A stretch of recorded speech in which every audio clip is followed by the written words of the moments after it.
Hare Krishna. My name is Sanatan Dharma Dās Brahmachari. I am presently serving in ISKCON Calgary, Canada. I've been a monk for the last 14 years in ISKCON, and I've been in the process of Krishna consciousness for about 21 years. Prior to being in Canada, I was serving in ISKCON India. That's where I took birth. I grew up, came in contact with Krishna consciousness, and I majorly do services related to the preaching of the youth in the university, corporate preaching, and also community development and services in the temple. So I serve in Canada, Winnipeg, Regina, and areas around Canada and some parts of the world. Hare Krishna. Can you tell us about your family background, where you were born, if your parents were religious, what kind of practices you took up from childhood? Yes, I was born in Mumbai and grew up in the metropolitan cities of India, in Chennai and Delhi, the capital. I came in touch with the Krishna consciousness because I was always with a very religious and a pious background. My parents are very religious, they are very pious, and one of my aunts is an initiated devotee of my spiritual master. Right, so she was the one who planted the seeds to read the Bhagavad Gita and to chant the Hare Krishna Mahamantra. And later on, when I was at my university, I kept chanting. I started chanting when I was 15. Right, I used to read the Gita. I read the Gita cover to cover. That's a very interesting story, actually. I used to be really good with my grades in school. I was good with talking. I've done many interviews and shows on the television in India, but I was very poor with my writing. Yes, I did not have good writing skills because I did not have good reading skills. They're connected. So I got a lot of chastisement and scoldings from my parents for not performing well in the English writing. So I just went and prayed to God, to Lord Krishna, who was there in my puja room, the altar, and I just asked for a book that I can read cover to cover. And that's when Bhagavad Gita was right there, Srila Prabhupada's Bhagavad Gita. This was purchased by my parents in 1986 from Pune, India. And we took that book, I read it cover to cover overnight. That was a transforming experience where I understood one should chant the 16 rounds, which I started from there, and one should follow the 4 regulative principles, which I was already following all my life. Yes. Did you go to university, or what kind of study did you do? Yes, I did my engineering in the field of mechanical engineering from the National Institute of Technology, NIT Trichy. That's one of the top colleges in India. I did that, worked as an engineer in head-and-neck tunnel boring machines because they were doing the layout of the metro. And post to that, I worked as a manager in Tata Motors. That was my last work that I did. Apart from this education, I also have a degree in Western classical music theory and classical guitar playing from Trinity School of Music, London. Yeah. Why did you choose to join the movement? I mean, if you had a nice career, you could have had a nice life, a lot of money, a house, a car, just like, and have a very nice pious life. Why did you have to renounce the world to become a monk? Yes. As such, when I read the Bhagavad Gita, when I was in my grade 10, just as a 15-year-old kid, I would say, I was always looking for a place, a setting where I could fully practice the teachings of Bhagavad Gita that suits my nature. And the seriousness of the message of Krishna consciousness is something that I wanted to teach. I always wanted to be a teacher. But then I never knew which subject should I teach. Right? But when I came in contact with the Bhagavad Gita, well, I said, this is something that I want to teach. I read it when I was 16 again and again, 17 again and again, till the time I came to the university. And as soon as I landed in university, I realized I'm not meant for this education. I was not meant for this. But then nevertheless, I didn't want to waste the money that parents invested in my education. So I continued and I did very well. I got placement, etc. But then the very third day of my university, I had walked up to the library and I found Srimad Bhagavatam. I've seen Prabhupada many times mentioning Srimad Bhagavatam in his Bhagavad Gita, and that I had a desire within to read Srimad Bhagavatam. And in my library, I found all the different cantos of Bhagavatam, and I took it as a project of next 4 years 4 years of my engineering was actually spiritual engineering. Mechanical engineering was the side business. The main business was the study of Srimad Bhagavatam. And that's what I used to go. As I get a break, I used to go to the library and study Bhagavatam. That's where I studied Srimad Bhagavatam seriously. And right in the beginning, my first year of my engineering, I met my teacher, my mentor, my guide, the person who really touched my life. He was His Grace Radhesham Prabhuji. I met him at Tirupati.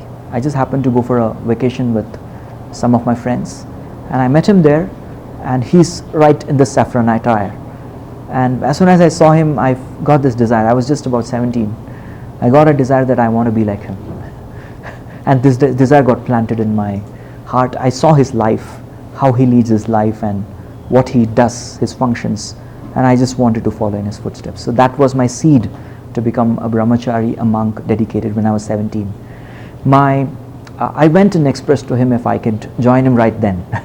But then no, he told me no, you need to complete your education, you need to have some work experience in the society, and after which you're welcome. So I did work till the period of 2013. But then later on, I went and asked him if I could join the ashram. And he said, you're doing very well. Because I would work for about, as a manager, I would work from morning 8 to evening 3. After that, I would go to different universities and take programs, spiritual programs. So he said, you're already doing a lot of wonderful spiritual practices as well as preaching. Why don't you remain just like that? It was very heartbreaking for me. But that very year, my spiritual master's yatra was in Vrindavan. And I had applied for the leaves to go to the yatra, but my boss cancelled my leaves. I went and asked my mentor, what should I do? My mentor said that you can resign your company. I was like very happy. I immediately dropped my resignation and came back. I just walked out of my boss's room, and I got a call back from my mentor, and he said, would you like to check with Radhesham Prabhu once? I said, Prabhu, I already resigned. Then he said, well, check with him. Then I checked with Prabhuji. He said, welcome to the Brahmachari ashram. So I then entered the ashram. So I joined in Pune. Inspiration has always been ISKCON Chowpatty because my spiritual master is from Chowpatty. So we'd go regularly to Chowpatty, but Chowpatty's extension is Pune, just nearby, about 150 kilometers away from Chowpatty, and that's where I joined. Yes. And Radhesham Prabhu was also a disciple of Radhanath. Yes, he's a disciple of Radhanath Swami. So I guess that was natural consequence that you would take initiation from Radhanath Swami. As such, His Grace Radhesham was quite open. He's open to us taking initiation from any spiritual masters. So what happened was, in those days the pen drives were quite new. I'm from that time. So one of my mentors, my seniors, he had a pen drive. So I just thought, what do these guys have in pen drive? So I just took it, I put it to my laptop. It was very rare for students to have laptop in those days. So I put it in, there was one particular file, there was only one file. And the file was killing the Ravana within. I said, what is this? Killing the Ravana. Who kills? Ram kills Ravana. Who can you kill the Ravana? Is there Ravana within all of us? And I was like, I need to hear this. And that's the first contact I had with my spiritual master through the Vani. And that really touched my heart. And that is when I had decided that this is the person whom I want to, take deeper education. And I wish I can take. I didn't even have his photo. It was just the audio. He should be my spiritual master. That awakening came within. It was through that lecture. Yes. That's amazing. I'm very fond of Ramayana. And also, are there any pastimes, or can you remember some of the lecture contents that you could share that really touched your heart? Yes. What touched my heart was Maharaj explaining that how Ravana is actually the mind. He has 10 heads. Ravana is the mind, and the 10 heads are the different 5 senses, 5 knowledge acquiring senses and 5 working senses. So he said that this is the personality of Ravana. I never had anybody thought anyone would analyze Ravana like this. He also said Ravana is an embodiment of lust.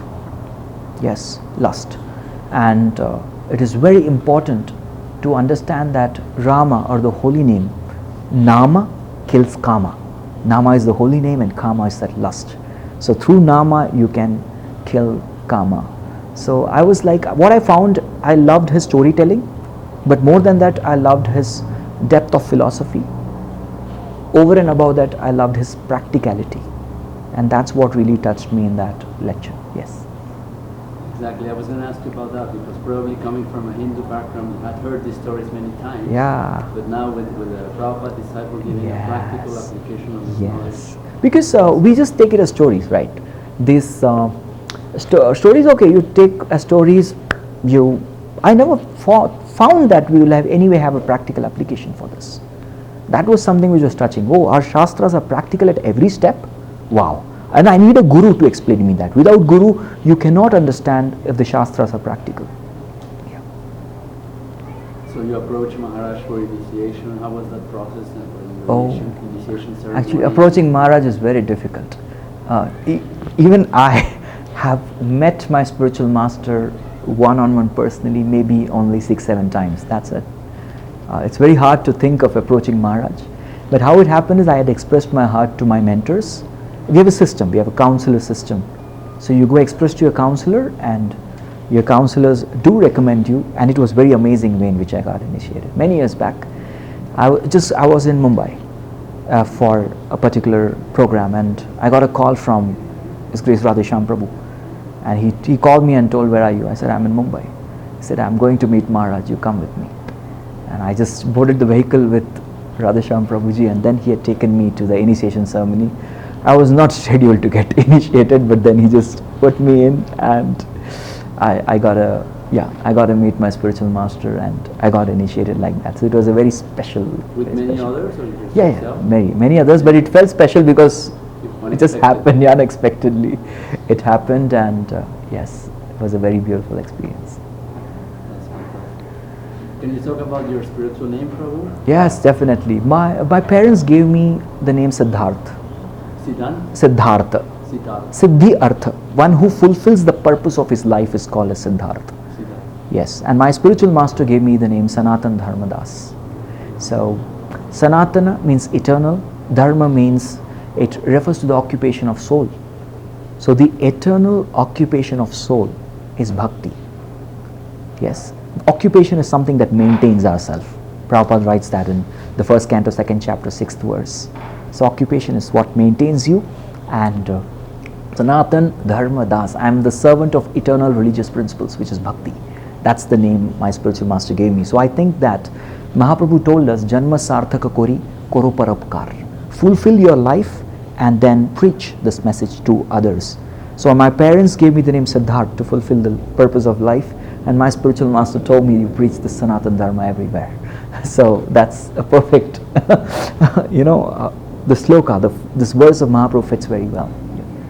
It's very interesting that people who are religious or pious, they include spiritual life as part of their life. As part of their material life, spiritual life is there, but just one part of it. Yes. So how do you switch from actually taking it as a priority in life so that you can give up all other engagements and fully take to spiritual life? Yes. Usually pious people think that we are very pious, we don't harm others, we do good deeds, we feed the poor, and that's good enough. That's pious life. And we sometimes go to God and just bow down our heads. But what works? The bona fide spiritual master giving Kṛṣṇa slowly through the medium of scriptures, that is something that creates the sense of urgency. That opens the heart. That's what spiritual master does. Om Ajnana Timirandasya Jnananjana Shalakya. The blind person, nobody's blind, but we are blinded. We are blinded by different kinds of coverings. The covering of materialism, the covering of piety, the covering of impersonalism. All these things are covering our vision. So the spiritual master is the one who removes that covering through the Jnana Anjan, the ointment of knowledge, the bona fide knowledge from Bhagavad Gita, Srimad Bhagavatam, that creates that sense of urgency, the importance. And gradually, spirituality, okay, part of my life. Then spirituality, Krishna consciousness, essential part of my life. And then spirituality, priority in my life. And finally, Krishna consciousness is my life. That's how we evolve. Gradually, keep adding Krishna, one by one, and Krishna takes his place. You've told us as well that you studied music, professional music. Yes. Did you think about using that in Krishna's service, or was it an attachment that you kept because you wanted to continue with that? Okay, to be very honest, I had 3 rules in my life. As a teenager, I had 3 rules. Number 1, I will never give up my hair. Number 2, I'll never sing in public. Number 3, I will never dance in public. And I break all these rules every day now. I've shaved my head. I sing in public today. We had a beautiful Sankirtan in this wonderful city of Mexico. And also we had dancing happening. So yes, when it came to music, initially I would play the guitar. I was told to transpose it to harmonium. You can play the harmonium. That's what in India was. India, guitar and monk, oh, not acceptable. But then when I switched to the West, my mentor, revered mentor, His Grace Kalakant Prabhu, is Prabhupada disciple, he's an initiating spiritual master. He told me you can definitely play the guitar in Kṛṣṇa service. So I picked up the guitar in 2025. I had stopped playing it in 2008. So that's like 17 years. Later I picked it up again. And somehow the muscle memory, I'm able to play it and use it in Kṛṣṇa service. Had I continued my playing of music that time, it would be an attachment. But sufficient years of this penance and purification, today I just see it as a very beautiful tool to engage in Kṛṣṇa service.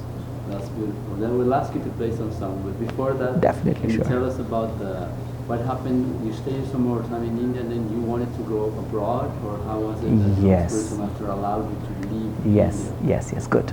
I'll tell you very honestly, I'm not told this in a public forum like this.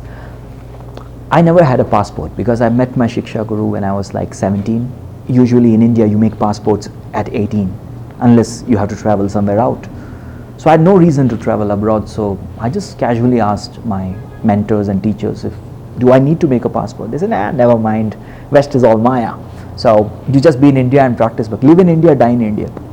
So that was the instruction given.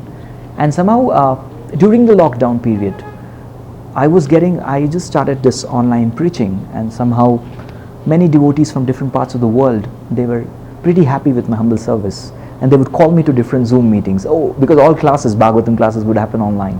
So they say, Prabhu, please come to our temple, and that way I got a little more global exposure. That's the first time I would go online to different countries. And then one group of devotees, I don't want to mention the name, they know who it is. So these devotees, they kind of told, we'd like to come. I said, shh, they're not going to allow me to have, I don't even have a passport. They said, don't worry. And they spoke to my temple president, my gurus, Shiksha gurus, and they told, we need his passport. So I got my passport, then immediately I got my visa, and then I could move. I had to come here. And the first time I stepped out of India, I could feel that there is a necessity for a sadhu, a monk, to be here also in this part of the world and do. Then I was contemplating if there is a deeper meaning to my life that I can add value by doing some kind of service, because Srila Prabhupada's name is, Prabhupada is Paschata Desha Tarini. Myself and Prabhupada, of course I would say Prabhupada and myself, we had the same date of birth. Really? Yes. 1st September? Yes. Wow. Which year was you? I was born in 1990. 1990? Yes. September 1st? Yes. Wow. So that way, connection. yes, there is a deep I felt very deeply connected to Prabhupada right when I read his books, through his teachings. And yes, I want to be like my grandfather. That's there. So when I came here, I want to do something for Srila Prabhupada. Even my Guru Maharaj wants a lot of Western preaching to happen. So when I went back there, then I discussed with my spiritual master, and he blessed me to come here. Yes. So where did you go first? Oh, the first place I landed is Calgary, and now I'm in Calgary. It wasn't going to be like this. I kind of wanted, my preaching requirement was in the United States. But you know, with all this Trump and all those stuff, I had invitation from 5 different universities inviting me to lecture in the United States. That's the purpose of my visit. I told them the visa, but I got rejected. Yeah. So you couldn't go to America? No. So then what is the next thing? I checked with my mentors, what should I do? They said, you have a Canada visa valid. You go and serve there. So here I am serving in Canada. And I'm from Canada, I've come here to Mexico. How long have you been in Canada? For 1 year. I came exactly in Ram Navami. I landed in Toronto in order to learn the systems under very able devotees and my mentor Kalakant Prabhu. And later on I served in Winnipeg. I continue serving in Winnipeg. I go to Regina, but I'm based in ISKCON Calgary. You've managed with the cold weather? Winnipeg, yes. Winnipeg is Winnipeg. I guess even you stayed there for about like 6 months. So yes, I faced the peak of the cold weather.